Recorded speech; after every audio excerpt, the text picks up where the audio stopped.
मित्रों, आज सबसे पहले मेरे बात की शुरुआत इस देवभूमि को प्रणाम कर करता हूं।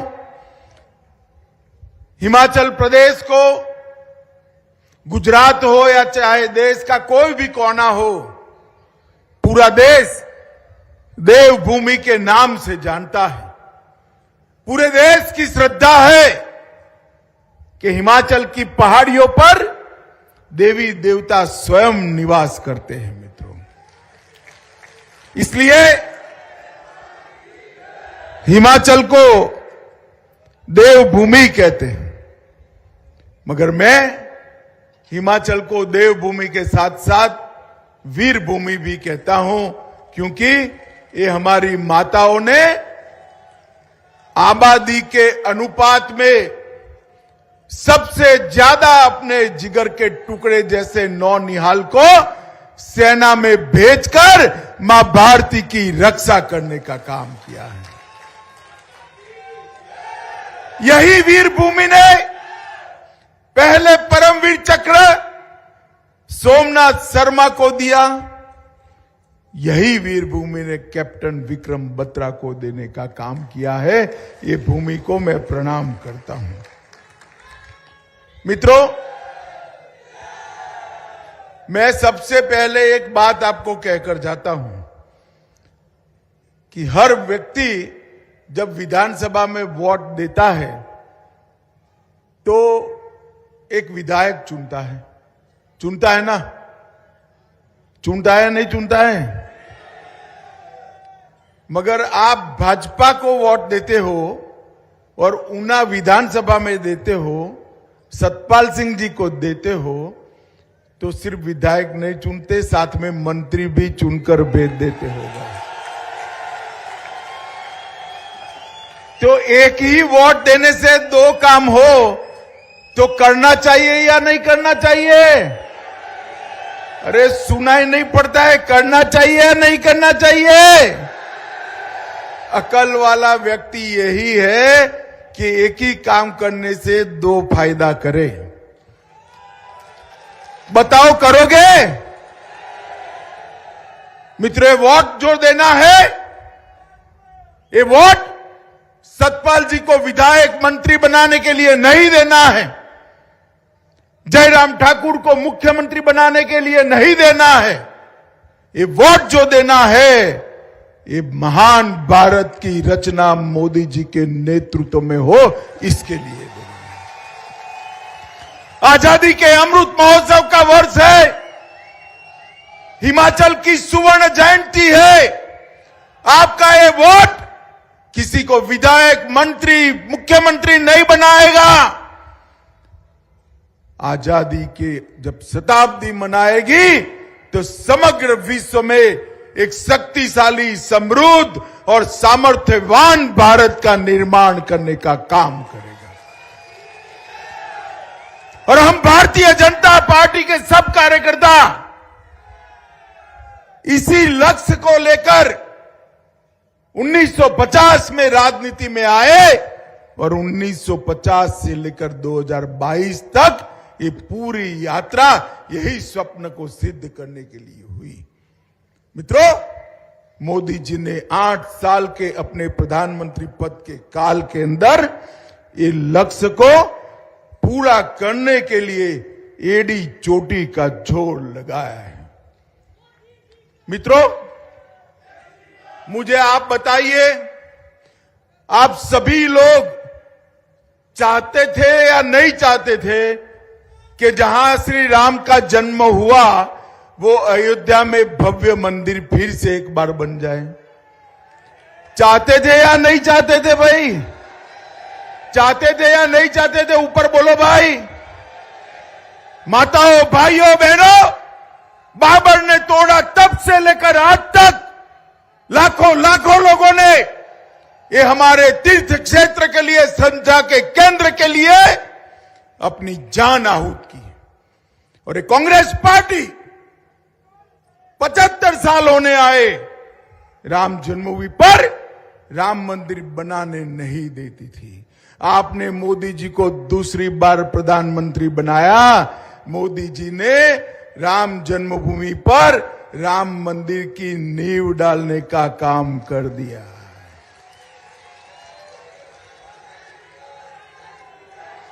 और मित्रों, ये युवा जो नारे लगा रहे ना, मैं उनको कहता हूं कि 1 जनवरी 2024 की टिकट अयोध्या की करा लो, वहां गगनचुंबी मंदिर में राम लल्ला विराजमान होंगे।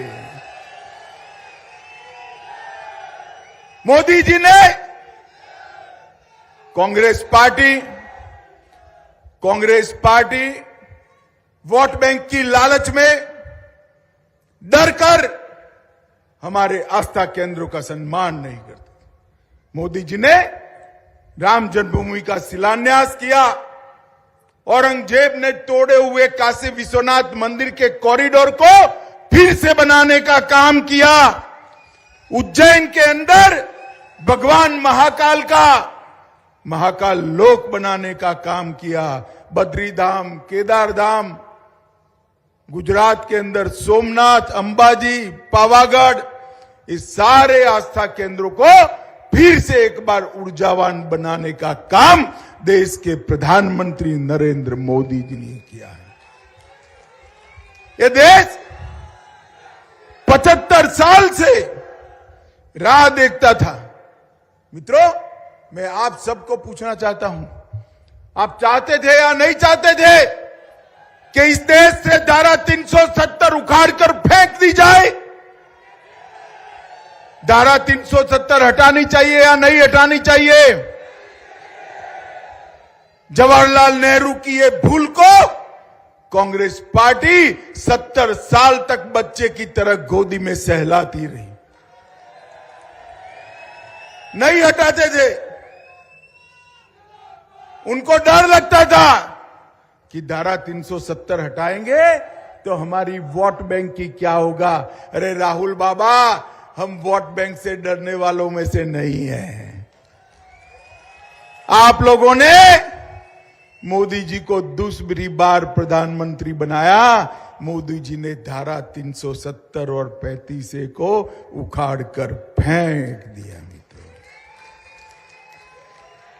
आज भारत माता का मुकुटमणि हमारा कश्मीर आज हमेशा के लिए भारत के साथ जुड़ गया है। पार्लियामेंट के अंदर जब मैं बिल लेकर गया, ये सपा, बसपा, कम्युनिस्ट, तृणमूल कांग्रेस, डीएमके सारे के सारे कांग्रेस पार्टी के नेतृत्व में इकट्ठा हो गए, फारूक साहब, महबूबा की पार्टी, सब लोग, और कहने लगे धारा 370 को हाथ लगाया तो खून की नदियां बह जाएंगी। अरे राहुल बाबा, सुन लो, धारा 370 हटा भी दी, खून की नदियां छोड़ो, कंकर चलाने की हिम्मत नहीं हुई किसी की, कंकर चलाने की हिम्मत नहीं। मोदी जी ने इस देश को सुरक्षित करने का काम किया। 10 साल तक सोनिया मनमोहन की सरकार थी, कांग्रेस पार्टी की सरकार थी। पाकिस्तान से आलिया, मालिया, जमालिया घुस कर आते थे, हमारे जवानों के सर काट कर ले जाते थे। और हमारे जवानों के जब सर काट कर ले जाते थे, ये मौनी बाबा मनमोहन सिंह उफ नहीं करते थे। 2014 में आपने भारतीय जनता पार्टी को पूर्ण बहुमत दिया, मोदी जी प्रधानमंत्री बने, पाकिस्तान ने फिर से उरी और पुलवामा में हमला करने की हिमाकत कर दी।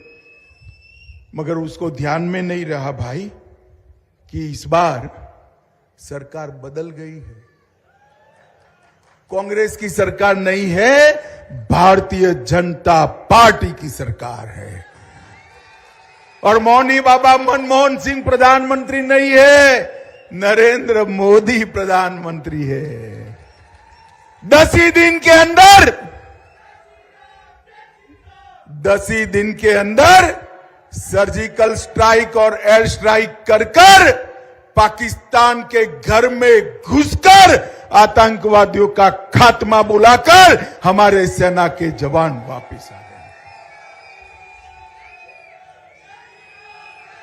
और एक घटना होने के साथ ही मोदी जी ने पूरे विश्व के अंदर कुछ कहे बगैर एक संदेश भेज दिया कि इस देश की सीमा और इस देश की सेना इसके साथ छेड़खानी नहीं करते, वरना नतीजे भुगतने पड़ते हैं, नतीजे भुगतने पड़ते हैं।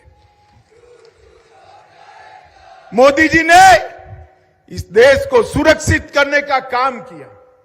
मोदी जी ने 1 रैंक 1 पेंशन देकर सेना के जवानों के परिवारों का सम्मान करने का काम किया। सेना के जवान के परिवार, रिटायर्ड जवान 1 रैंक 1 पेंशन की मांग 70 साल से कर रहे थे, मगर कोई देता नहीं था। 2014 में मोदी जी आए, 1 रैंक 1 पेंशन देकर 41,000 करोड़ रुपया सेना के जवानों के परिवार के बैंक अकाउंट में भेजने का काम किया है। राहुल बाबा यहां आएंगे नहीं, वो कहीं यात्रा कर रहे हैं, मगर कांग्रेस वाले आए तो जरूर पूछना कि भैया ये 1 रैंक 1 पेंशन क्यों नहीं देते थे आप? पूछना चाहिए नहीं पूछना चाहिए?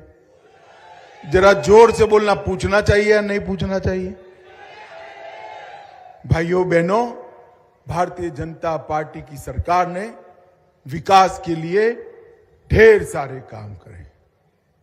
अभी सतपाल जी ने बताया, पीजीआई का सैटेलाइट सेंटर बना इस क्षेत्र के अंदर, लघु सचिवालय भवन बनाया, जलग्रांट तंबा में सामूहिक केंद्र बनाया, संतोषगढ़ क्षेत्र में 30 बस्तरों का अस्पताल बनाया, जिला कोषालय कार्यालय ऊना में लेकर आए, बेहदला में स्टेडियम बनाया, भरमौरी माता के मंदिर और कार्तिक स्वामी मंदिर का सौंदर्यीकरण किया, पीजी कॉलेज ऊना में बीएससी करने वाले छात्रों के लिए नया भवन बनाया, लगभग 1594 सेल्फ एड ग्रुप माताओं के उसको 2.5 करोड़ रुपए का रिवॉल्विंग फंड उपलब्ध कराया, सौभाग्य योजना में 75,000 लोगों के घर में आजादी के 70 साल के बाद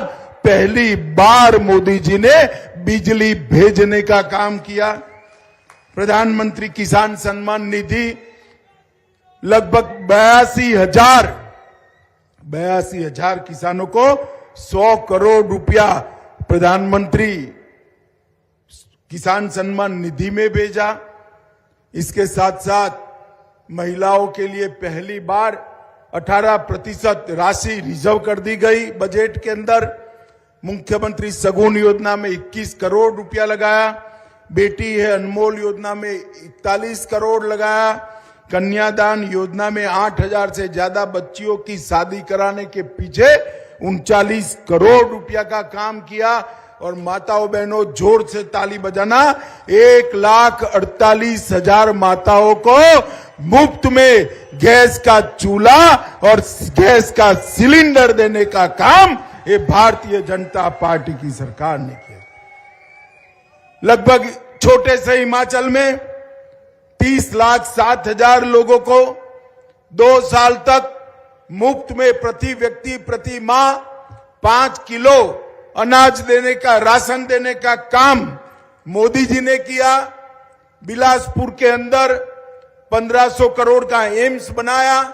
चंबा, नाहन, हमीरपुर में मेडिकल कॉलेज को अपग्रेड करने का काम किया। 6 नए ट्रॉमा केयर सेंटर बनाए।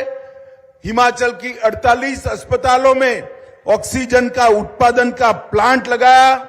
हिमाचल के अंदर 41,000 करोड़ रुपए का निवेश लेकर आए। बल्क ड्रग पार्क लगभग 1100 करोड़ के निवेश से बनाया। Medical device park Nalagarh Punjab की बॉर्डर पर, वहां 400 करोड़ की लागत से लगाने का काम किया और ढेर सारे काम किए। मित्रों, ये भारतीय जनता पार्टी की सरकार ने बहुत सारे विकास के काम करने का एक जो संकल्प लिया था आज पूरा कर कर मैं आया हूं। मैं राष्ट्रीय अध्यक्ष था, मैंने घोषणा पत्र घोषित किया था, इसकी 94% मांगों को, ये वादों को हम समाप्त कर कर आए। और मैं आज कहकर जाता हूं, एक 5 साल और भारतीय जनता पार्टी को दे दीजिए, पंजाब और हिमाचल से ड्रग के कारोबार को हम समाप्त कर देंगे, मित्रों, समाप्त कर देंगे। ये नशे का कारोबार जिस तरह से चलता है, पंजाब की सीमाओं से, जम्मू कश्मीर की सीमाओं से पाकिस्तान नशा भेजता है और हमारे युवाओं की नई नस्ल को खोखला करने का काम करता है। मोदी जी ने आजादी के अमृत महोत्सव के वर्ष में गृह विभाग के लिए एक लक्ष्य तय किया है, ड्रग फ्री भारत, नशा मुक्त भारत बनाना। और मैं आज आपको कहकर जाता हूं, नशा मुक्त हिमाचल, नशा मुक्त पंजाब हम बना कर रहेंगे। माताओं, भाइयों, बहनों, मोदी जी 6,000 रुपया किसानों को भेजते हैं। हमारे अध्यक्ष जी ने अभी घोषणा की है, हमारे घोषणा पत्र में नड्डा साहब ने, कि 6,000 के अंदर और 3,000 जोड़े जाएंगे। युवाओं के लिए 8 लाख रोजगारी का निर्माण किया जाएगा। 5 नए मेडिकल कॉलेज खोले जाएंगे और 6ठी से 12वीं कक्षा में जो बच्ची पढ़ना चाहती है पास के गांव में, इसको स्कूटी देने का काम भी भारतीय जनता पार्टी करेगी। ये माताएं बहनें आई ना, बेटियों को 12वीं कक्षा तक पढ़ाना, आप उसको स्कूटी देंगे हम। स्कूटी तो देंगे, वो स्कूटी लेकर स्कूल को तो जाएगी, शाम को आपको पीछे बिठाकर सब्जी मंडी में भी ले जाएगी। बच्ची स्कूटी लेकर खुशहाल होकर पढ़ेगी। माताओं, भाइयों, बहनों, सैनिकों के आश्रितों की अनुग्रह राशि में हम बढ़ोतरी कर देने वाले हैं। हमने लगभग शादी की वित्तीय सहायता जो 31,000 थी, उसको 51,000 करने का काम किया है। और ये माताएं जितनी आई है, मैं कहकर जाता हूं, जयराम ठाकुर की शपथ होने के दूसरे महीने ही प्रति साल 3 गैस के सिलेंडर, जिसकी राशि आपको नहीं देनी है, हिमाचल सरकार दे देगी। ढेर सारे कामों की योजना, हिमाचल को देश का सबसे विकसित प्रदेश बनाने का काम ये भारतीय जनता पार्टी की सरकार कार्य योजना बनाकर आई है। माताओं, भाइयों, बहनों, मैं आज आप लोगों को विनती करने आया हूं, ये सतपाल सिंह सत्ती की भारतीय जनता पार्टी को विधानसभा में जरूरत है, उसको चुनकर भेजिएगा। भेजेंगे क्या? अरे जोर से बोलो, भेजेंगे? कमल के निशान पर बटन दबाओगे? भाजपा को जिताओगे? सतपाल सिंह सत्ती को विधायक बनाओगे?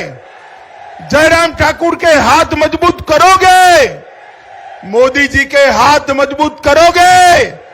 तो मेरे साथ दोनों हाथ उठाइए, विजय के संकल्प की मुट्ठी बींचिए और प्रचंड आवाज से बोलिए, भारत माता की, भारत माता की, भारत माता की, वंदे वंदे वंदे